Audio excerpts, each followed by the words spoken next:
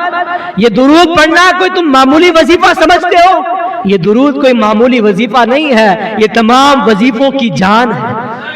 کوئی وظیفہ، کوئی نماز، کوئی عبادت اس وقت تک قبول نہیں جب تک اس وظیفے سے پہلے اور اس کے بعد درود نہ پڑھا جائے۔ تو ہمارا ہر وظیفہ آگے پیچھے درود پڑھنے کا محتاج ہے، ہمارا ہر وظیفہ آگے پیچھے درود پڑھنے کا محتاج ہے، اور بغیر درود تم چاہے جو وظیفہ کر لو، تمہارا وظیفہ آسمان اور زمین کے درمیان لٹکا رہے گا۔ اگر تم یہ چاہتے ہو کہ ہمارا ہر وظیفہ اللہ کی بارگاہ میں قبول ہو جائے اور اس وظیفے کا اثر ہماری زندگی میں ظاہر ہو جائے، تو اس سے پہلے بھی درود پڑھو اور وظیفے کے بعد بھی درود پڑھو، درود پاک کی کثرت کرو۔ یہ میلاد النبی کا بہت بڑا پیغام ہے۔ اور دوسرا میلاد النبی کا پیغام حضور علیہ الصلوۃ والسلام کی آنکھوں کو ٹھنڈک پہنچاؤ، یعنی نماز کی پابندی کرو، نماز کی پابندی کرو۔ اگر نماز نہیں ہے، تم جلوس میں جاتے ہو، عصر بھی غائب ہے، مغرب بھی غائب ہے، عشاء بھی غائب ہے، جلوس میں گئے تھے، کہاں گئے تھے؟ جلوس میں گئے تھے، اپنی محبت کا اظہار کرنے گئے تھے۔ جس جلوس کے اندر نماز کا اہتمام نہ کیا جائے، اس جلوس سے بہتر ہے کہ تم جلوس میں نہ جاتے، اس جلوس سے بہتر ہے کہ جلوس میں نہ جاتے۔ اگر جلوس میں گئے ہو تو نماز کا اہتمام کرو، نماز کا اہتمام کرو، پھر جلوس نکالو تو یہ جلوس تمہارا مقبول ہے، یہ جلوس تمہارا کامیاب ہے۔ تو جلوس بھی نکالو، جلوس بھی نکالو، حضور کی ولادت کی خوشی بھی مناؤ، حضور کی ولادت پر جھنڈے لے لاؤ، گھروں کو سجاؤ، خوشیوں کا اظہار کرو، صدقہ و خیرات کرو، لنگر کا اہتمام کرو، سب کچھ کرو، لیکن سب سے پہلے نماز کا اہتمام کرو، نماز کا اہتمام کرو۔ یہ مسجد بنا دی گئی عالی شان، لیکن مسجد کی شان رنگ و روگن، لائٹیں، ڈیکوریشن، اور یہ ٹائلز، یہ قالین، یہ پنکھے، یہ ایئر کنڈیشن، یہ مسجد کا رنگ و روگن نہیں ہے۔ مسجد کی اصل سجاوٹ نمازیوں کے سجدوں میں ہے۔ جتنے نمازی ہوں گے، جتنے سجدے ہوں گے، وہ مسجد اتنی خوبصورت ہو جائے گی۔ مسجد کو آباد کرو، اللہ تمہارے گھروں کو آباد کرے گا۔ تم مسجد کو آباد کرو، اللہ تمہارے گھروں کو آباد کرے گا، اور تمام گناہوں سے دور ہو جاؤ۔ چھوٹے بڑے تمام گناہوں کو چھوڑنے کی کوشش کرو۔ ہندوستان میں آپ سب جان رہے ہیں کس طرح کے حالات ہیں، کیسے حالات ہیں، لیکن ہماری عیاشیاں ختم نہیں ہو رہی، ہماری عیاشیاں ختم نہیں ہو رہی۔ ہم وہی نشہ کر رہے ہیں، وہی شراب پی رہے ہیں، وہی طرح طرح کا نشے میں ملوث ہیں۔ ہمیں کچھ معلوم ہی نہیں کہ کس طرح سے جو ہے ہمیں یہاں پر مارنے کی پلاننگ بنائی جا رہی ہے، ہمارے خلاف کیسے کیسے منصوبے بنائے جا رہے ہیں، مسلمانوں کو بھگانے کی کیسی پلاننگ بنائی جا رہی ہے۔ لیکن مسلمان ہے کہ شراب سے فرصت نہیں ہے، زنا سے فرصت نہیں ہے، جوا سے فرصت نہیں ہے، نشے سے فرصت نہیں ہے، جھوٹ، غیبت، گالی گلوچ، لڑائی جھگڑے سے فرصت نہیں ہے، اپنے پڑوسیوں سے لڑنے سے فرصت نہیں ہے، ایک دوسرے کو گالی دینے سے فرصت نہیں ہے۔ یہ ہمارے مسلمان بھائیوں کا حال ہے، یہ نوجوانوں کا حال ہے۔ تو اگر تم یہ چاہتے ہو کہ اللہ کے رسول صلی اللہ تعالی علیہ وسلم تم سے راضی ہو جائیں، اور تم پر جو آج یہ غم کے بادل منڈلا رہے ہیں، یہ سارے غم کے بادل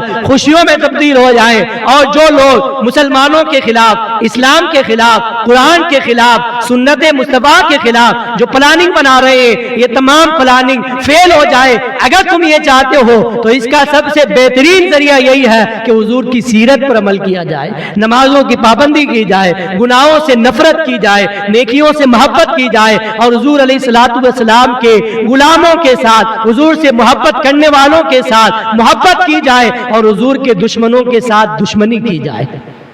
دشمنوں کے ساتھ محبت نہ کریں، جو حضور کا دشمن ہے وہ ہمارا دشمن ہے کہ نہیں؟ جو اللہ کا دشمن، جو حضور کا دشمن، جو صحابہ کا دشمن، وہ ہمارا دشمن۔ اور جو اللہ سے محبت کرنے والا، جو حضور سے محبت کرنے والا، صحابہ اور اہل بیت سے محبت کرنے والا، پنجتن پاک سے محبت کرنے والا، چار یار سے محبت کرنے والا، وہ ہم سے محبت کرنے والا، ہم اس سے محبت کرنے والے۔ اہل سنت کا ہے بیڑا پار صحاب حضور، نجم ہے اور ناو ہے عطرت رسول اللہ کی۔ اللہ تعالی ہم سب کو عمل کی توفیق عطا فرمائے۔ اب آپ سب ایک اس بات کو بھی نوٹ کر لیں کہ ابھی ہم سب ان تبرکات کی زیارت کریں گے، یہ کوئی معمولی چیز نہیں ہے۔ ہم نے حضور علیہ السلام کو نہیں دیکھا، ہمارے آقا کی زیارت نہیں کی، لیکن اللہ تعالیٰ نے ہم پر یہ بہت بڑا احسان فرمایا، اور اللہ کا بے پناہ شکر و کرم ہے کہ اللہ نے ہمیں اپنے حبیب صلی اللہ تعالی علیہ وسلم کے منہ مبارک کی زیارت سے مشرف فرمایا، اور یہ سعادت عطا فرمائی کہ اگرچہ ہم نے حضور کو نہ دیکھا لیکن حضور کی جانب منسوب منہ مبارک کو تو دیکھ لیا۔ یہ منہ مبارک کی زیارت کرنا یہ بھی صحابہ کا طریقہ ہے۔ بہت سارے واقعات ہیں، صرف ایک واقعہ بیان کرتا ہوں کہ حضرت خالد ابن ولید، نام سنا نا آپ نے؟ حضرت خالد ابن ولید جو بہت بڑے بہادر تھے، ایسے بہادر کہ جس جنگ میں چلے جاتے اور سامنے والا لشکر رومیوں کا، عیسائیوں کا لشکر اگر یہ سن لیتا کہ فلاں لشکر کے اندر آج مسلمانوں کے اس لشکر میں خالد ابن ولید آئے ہوئے ہیں، وہ پہلے ہی پیچھے ہٹ جاتے تھے۔ خالد ابن ولید کا نام سن کر پیچھے ہٹ جاتے تھے، یعنی ایسا روب اور دبدبا اللہ تعالیٰ نے آپ کو عطا فرمایا۔ کئی سینکڑوں جنگیں آپ نے کی، سینکڑوں لڑائیاں لڑی، لیکن ایک جنگ بھی آپ ہارے نہیں، ایک جنگ بھی نہیں ہارے۔ ہر جنگ میں اللہ نے آپ کو فتح عطا فرمائی، کامیابی عطا فرمائی۔ لیکن حضرت خالد ابن ولید خود فرماتے ہیں کہ اس کامیابی کا راز کیا ہے، اس کامیابی کا راز کیا ہے کہ ہر جنگ میں اللہ نے مجھے فتح عطا فرمائی۔ فرماتے ہیں میرے پاس حضور علیہ السلام کے کچھ منہ مبارک تھے، میں نے ان منہ مبارک کو، حضور کے گیسوئے کرم کو اپنی ٹوپی کے اندر سل لیا تھا، اور میں جب بھی جنگ کے لیے نکلتا تو اس ٹوپی کو پہن لیتا۔ اس منہ مبارک والی ٹوپی کی برکت تھی کہ مجھے آج تک کوئی ہرا نہیں سکا، اور کسی نے خالد ابن ولید کو کبھی شکست نہ دی۔ ان منہ مبارک کی برکت سے اللہ نے مجھے ہر جنگ میں کامیابی عطا فرمائی، فتح عطا فرمائی۔ یہ حضرت خالد ابن ولید جو جلیل القدر صحابی رسول ہے، جنہیں سیف اللہ کہا جاتا ہے، جو اللہ کی تلوار ہے، خالد ابن ولید وہ فرما رہے ہیں کہ منہ مبارک کی اتنی فضیلت ہے، یہ منہ مبارک کی شان ہے۔ تو پھر آج ہم بھی منہ مبارک کی زیارت کرتے ہیں، تو یہ منہ مبارک کی زیارت کرنا اور منہ مبارک کے فیضان سے خود کو فیضیاب کرنا، یہ حضرت خالد ابن ولید کی سنت ہے، یہ صحابہ کی سنت ہے۔ فرماتے شاعر فقط اس واسطے خالد نے ہر ایک معرکہ جیتا، معرکہ کہتے ہیں لڑائی کو، فقط اس واسطے خالد نے ہر ایک معرکہ جیتا، انہوں نے ٹوپی میں رکھے، انہوں نے ٹوپی میں رکھے میرے سرکار کے گیسو، میرے سرکار کے گیسو، میرے سرکار۔ اور ام المومنین حضرت سیدہ ام سلمہ رضی اللہ تعالی عنہ، ان کے پاس بھی حضور کے کچھ منہ مبارک تھے۔ صحابہ فرماتے ہیں کہ ہم میں سے جب کوئی بیمار ہو جاتا تو ہم اس مریض کو لے کر ام سلمہ کے پاس جاتے۔ حضرت ام سلمہ کیا کرتی؟ منہ مبارک کو لے کر ایک گلاس میں پانی لیتی اور اس میں گھما دیتی، منہ مبارک کو گھول دیتی، گھما دیتی، اور وہی پانی ہم مریض کو پلا دیتے۔ اللہ تعالیٰ اس منہ مبارک والے پانی کی برکت سے ہمارے مریض کو شفا عطا فرما دیتا۔ تو منہ مبارک سے مریضوں نے شفا پائی ہے، بیماروں نے شفا پائی ہے۔ یہ حضرت ام سلمہ رضی اللہ تعالی عنہا کا یہ طریقہ، اور صحابہ کرام ان سے اس طرح فیضیاب ہوتے۔ یہ بھی ان صحابہ کرام نے ہمیں یہ درس دیا ہے کہ جو بھی تبرکات حضور علیہ الصلوۃ والسلام کی جانب منسوب ہیں اور تم تک پہنچتے ہیں تو تم ان کا ادب کرو۔